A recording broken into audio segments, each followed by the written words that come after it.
En los últimos meses, la inflación se ha colocado en el centro de la discusión económica a nivel mundial y ahora se ha puesto el acento sobre los elevados niveles en los que se encuentra en varias economías centrales y por supuesto también en México. Pero, ¿qué es la inflación? ¿De dónde surge? ¿Cuáles son las consecuencias e impactos directos que puede tener? ¿Los bancos centrales son relevantes para combatirla? ¿Cómo enfrentar la inflación? Bienvenidos a esta cápsula desde el podcast Iskra. Yo soy Eduardo Peralta y en esta ocasión vamos a platicar sobre la inflación y enfatizar los elementos más importantes para entender lo que está pasando actualmente y las repercusiones que esto tiene sobre la economía de manera general, pero de manera particular sobre cada uno de nosotros. Antes de comenzar, ya lo saben, los invitamos a suscribirse, a comentar y a seguirnos en nuestras redes sociales aquí en Iskra, en donde podrán encontrar mucha más información y debate sobre estos temas centrales. Bien, la inflación se considera como una alza generalizada de los precios, es decir, una subida general de los precios de las mercancías, por lo que en un primer momento podemos entenderla como un encarecimiento de los productos que adquirimos en el mercado como consumidores. Sin embargo, no todas las mercancías incrementan sus precios en el mismo nivel, ni tampoco todas son igual de importantes para el consumo de la población. Desde el punto de vista de la clase trabajadora y sectores populares, un incremento de los precios sobre los alimentos o productos agrícolas, así como sobre los energéticos, tienen mayor impacto sobre la condición de vida al ser la base de su propia subsistencia. No es lo mismo que se incrementen los precios de los alimentos a que se incrementen los precios de los automóviles de lujo. Por supuesto que hay impacto, pero lo es en grado distinto. Si el alza de los precios, es decir, la inflación, es muy elevada, se tendrá un problema en donde gran parte de la población no podrá adquirir o lo hará en cantidades menores las mercancías que antes podía. Y esto es central, pues esto implica que para grandes sectores sociales les será imposible adquirir productos indispensables para su propia subsistencia. No estamos hablando de adquirir una casa en lugar de dos, sino de obtener menos alimento que antes, es decir, lo más elemental. En México existen 56 millones de personas en pobreza, 44% de la población, de las cuales 11 millones se encuentran en pobreza extrema, es decir, padecen hambre. Si ante esta situación llega una inflación elevada, el problema se agrava brutalmente. Por el lado de las empresas y de los grandes capitales, al encarecerse las materias primas, los energéticos y los instrumentos que requieren las empresas para producir ciertas mercancías, pues también tendrá un efecto al alza sobre el precio de la mercancía final, lo cual se trasladará al consumidor. Pero también implicará que estas empresas tendrán problemas para vender sus mercancías al mismo ritmo, pues al subir de precio, o ya no se venden, o se venden menos. Y esta es la preocupación principal del sistema económico, porque si no se vende, no hay ganancia, y la ganancia es lo más importante en este sistema capitalista. Por eso, uno de los objetivos centrales de las políticas neoliberales ha sido su lucha contra la inflación, para que no interfiera con los beneficios y asegure ganancias empresariales. Ahora, ¿en qué niveles se encuentra la inflación? En Estados Unidos, la inflación fue de 4.7% en 2021 y en junio de este año subió a 8.6%, la mayor en 40 años. Además de que en los últimos 12 meses, la subida de las gasolinas ha sido del 49%. En la eurozona, la inflación llegó a 2.6% y ascendió a 8.1% en el mismo periodo. Para la región de América Latina, en 2021 la inflación alcanzó un nivel de 6.6%, la mayor desde 2008, cuando fue la crisis económica, mientras que para el mes de junio de este año se elevó a 8.1%. Además, el Fondo Monetario Internacional prevé que a final de año la inflación se ubique por encima del 11% y para 2023 en 7.1%. Es decir, El panorama es que la inflación se mantenga en niveles muy elevados. Ante este escenario, la economía mexicana ha seguido una tendencia similar, pues en 2021 la inflación fue de 5.1% y en junio se colocó en 7.7%, inferior a la de Estados Unidos, a la de la Unión Europea y al promedio de la región latinoamericana, pero igualmente elevada. En el caso de nuestro país, este incremento de los precios fue principalmente en los alimentos, los cuales incrementaron 12%, y en productos agropecuarios en 14%. Por otro lado, los energéticos lo hicieron en 5.8%. Efectivamente, vivir se ha vuelto más caro. Pero, ¿por qué se da esta alza generalizada de los precios? ¿Por qué ocurre la inflación? Desde los círculos de los economistas convencionales, se asegura que la inflación es causada por un desequilibrio entre oferta y demanda de dinero, particularmente por un exceso en la oferta de dinero en relación con la demanda. ¿Qué significa esto? Que hay mucho dinero en circulación en la economía. Al existir mucho dinero, lo que ocurre es que las personas, al tener más acceso al dinero de forma sencilla y barata, mediante créditos, préstamos, etc., quieren comprar más productos, lo que aumenta la demanda de las mercancías. El problema es que este aumento de la demanda no implica un aumento de la oferta, es decir, no se modifica la producción, lo que ocasiona inflación.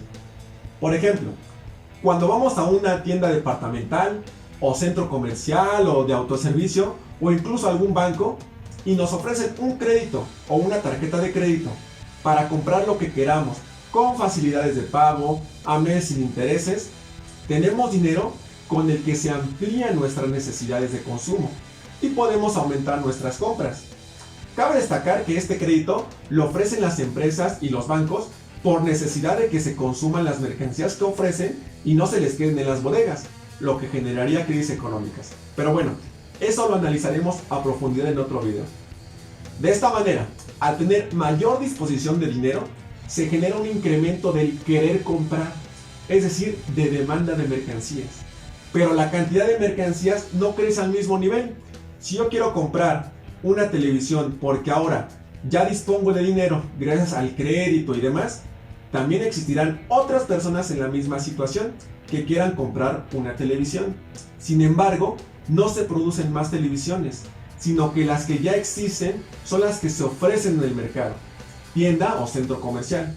Por lo que si cada vez hay más personas queriendo comprar esa mercancía, lo que ocurrirá es que subirá de precio.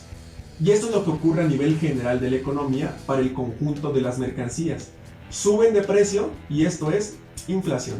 En síntesis, la explicación desde esta corriente de pensamiento es que al existir más dinero en la economía, hay mayores incentivos para que las personas compren, lo que aumenta su precio. La inflación, afirman, es causada por un incremento excesivo en la oferta de dinero, es decir, un exceso de moneda. Por eso aseguran que es un fenómeno monetario. Por eso son conocidos como monetaristas. En los momentos actuales, se habla de algunos factores externos como los principales responsables de que haya una mayor cantidad de dinero en la economía. La pandemia, causada por el COVID-19, y la invasión de Rusia a Ucrania han alterado la producción y distribución de las mercancías en distintos grados. Gracias a la pandemia se pararon grandes fábricas y empresas y se dejaron de producir mercancías en una gran magnitud. La invasión rusa y las sanciones económicas derivadas han cortado circuitos comerciales claves entre varios países europeos e incluso Estados Unidos, principalmente con el gas proveniente de Rusia, lo cual ha alterado la producción en aquella región. Es decir, estos factores han tenido un impacto fuerte sobre la producción de mercancías y su distribución, sobre la oferta. Esto ha empujado al alza a los precios, pero el problema acá no es de circulación monetaria, como afirman estas corrientes monetaristas. No es que haya crecido el dinero, sino que ha disminuido la oferta de las mercancías, lo que ha vuelto al dinero excesivo. Incluso ha disminuido el abastecimiento de materias primas, de energéticos y materiales necesarios hacia las empresas para la producción de mercancías, lo que ha encarecido el costo de producirlas. Por lo tanto, el problema está en la producción, no en la cantidad de dinero en circulación. Sin embargo, al mantener el enfoque monetario, superficial, ortodoxo y vulgar de la economía, en donde se piensa que es por un problema de circulación de mucho dinero, las medidas y políticas empleadas siguen estando acorde con ello. Entonces, para resolver la inflación se necesita, desde esta postura, retirar el dinero excesivo que existe. ¿Cómo hacerlo? Aquí es donde entran los bancos centrales, pues al tener el control sobre la emisión de dinero, de moneda, lo que pueden hacer es elevar las tasas de interés para volver al dinero más caro. O sea, que los créditos, préstamos y demás sean de más difícil acceso, con el objetivo de disminuir la circulación de dinero en la economía y bajar la inflación. Por eso, el Banco Central de Estados Unidos, la Fed, aumentó su tasa de interés en 75 puntos, la mayor alza desde 1994. Y días después, el Banco de México anunció un alza en la misma magnitud, lo que colocó su tasa de referencia en 7.75 puntos, la más alta desde el 2019. Así, la solución que se plantea desde estos círculos es retirar lo más posible el exceso de dinero en la economía, contraerlo.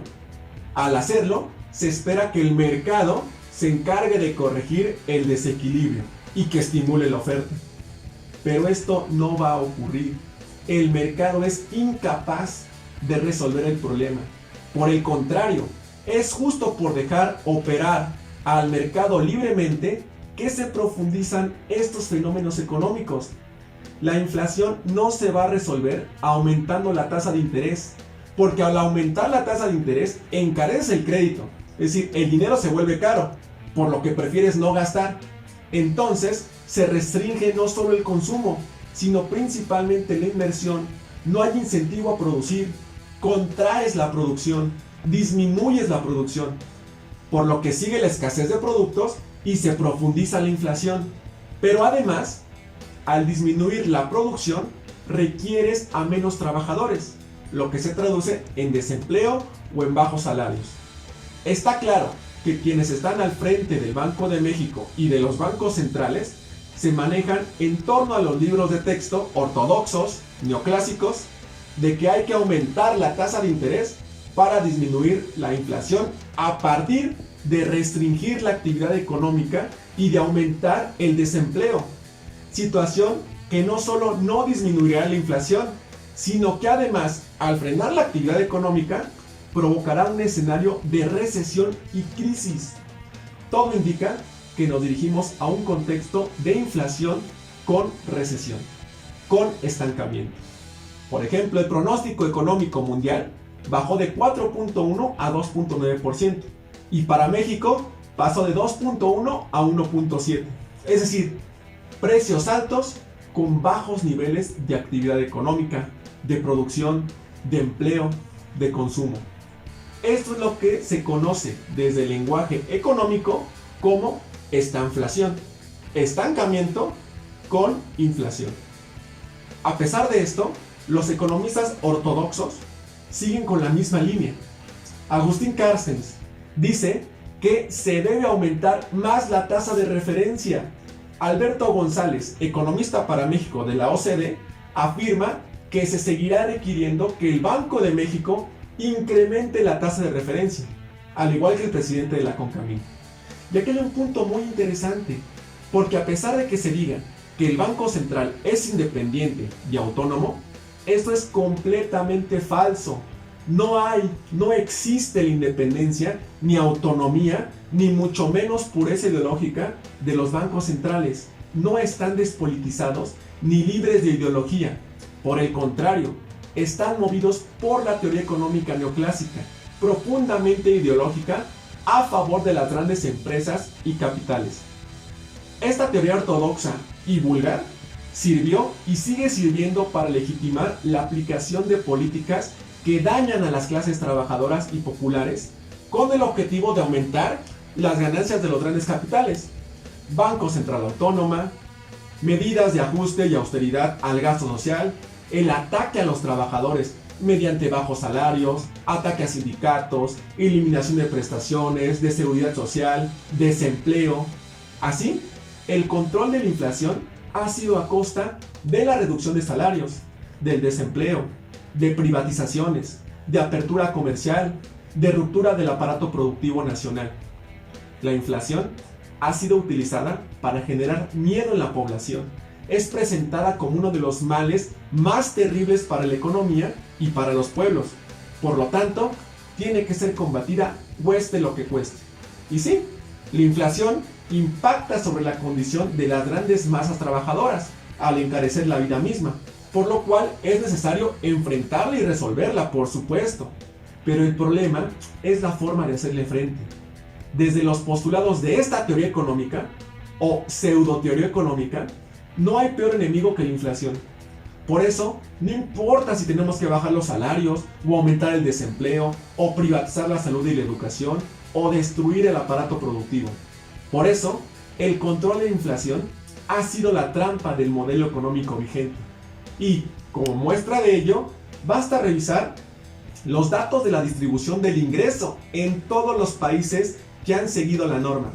En todos se ha ampliado la brecha entre ricos y pobres, con la justificación del control de los precios.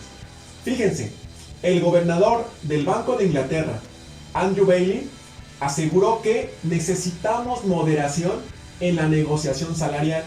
De lo contrario, se saldrá de control. Jonathan Heath, subgobernador del Banco de México, afirmó que aumentar salarios pegará a la inflación. O sea, se busca que los trabajadores paguen la crisis. Sin embargo, esta teoría de la inflación por la presión salarial ha sido refutada, tanto teórica como empíricamente. Es completamente falsa. Pero se sigue manteniendo esta concepción en los círculos convencionales de economía. En concreto, el planteamiento indica que, al subir los salarios, los empresarios subirán el precio de las mercancías para mantener el mismo nivel de ganancias. Y esto encarece el producto, genera inflación. Lo que queda de manifiesto es que la ganancia para el capitalismo es sagrada. Entonces, en lugar de sacrificar un poco los niveles de ganancia para evitar este incremento de los precios, se deben sacrificar los salarios. Pero aún con esto, lo que en realidad ha ocurrido es que los salarios han estado estancados, incluso han retrocedido en los últimos años. Pero, lejos de mantener una inflación o un nivel de precios acorde con el comportamiento de los salarios, los precios no han bajado. Por ejemplo, en Estados Unidos, la participación salarial sobre el ingreso corporativo pasó de 83% a 73% de 1990 a 2021. En México, los salarios reales han caído 80% desde 1976. Esto es importante porque a partir del 2020, con la pandemia, en el sector productivo de la economía estadounidense, los costos laborales, principalmente los salarios, han contribuido en 8% al incremento de los precios. Es decir, sí han contribuido con el alza de precios, por supuesto, pero las ganancias empresariales han contribuido con 54% del alza. Es decir, el principal impulso inflacionario ha venido por parte de los beneficios corporativos y no por los salarios. Son las ganancias las que han estado subiendo en espiral. El aumento de la inflación no ha sido impulsado por nada que se parezca a un mercado laboral sobrecalentado o a elevados salarios o a que hay mucho empleo, sino por mayores márgenes de ganancias corporativas, empresariales. Eso significa que los bancos centrales tendrán muy poco efecto elevando las tasas de interés. Por el contrario, es más probable que causen un estancamiento tanto en la inversión como en el consumo, provocando así una crisis. Desafortunadamente, como vimos, se siguen aplicando estas recetas. Ya lo decía el economista canadiense William Vickrey, se trata de vendarnos los ojos y de suscitar el temor a la inflación para justificar el mantenimiento del desempleo y de los desempleados, de los bajos salarios, de la privatización y el saqueo de recursos por parte de las grandes empresas. Es necesario enfrentar la inflación, por supuesto, pero no de esta forma.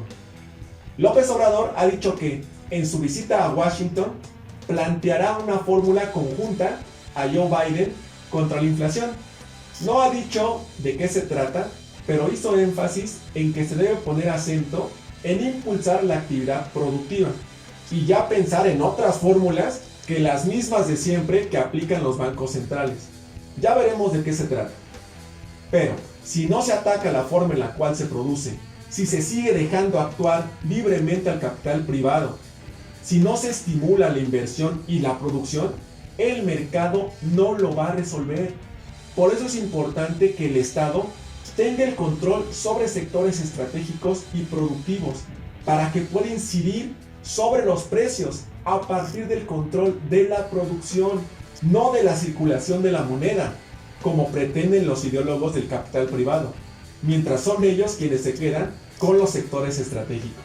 Francia ha decidido nacionalizar la electricidad con el objetivo, aseguran, de evitar la volatilidad del mercado causada por las multinacionales, pues es evidente que este clima de recesión y crisis se ha profundizado por dejar operar libremente a las grandes empresas.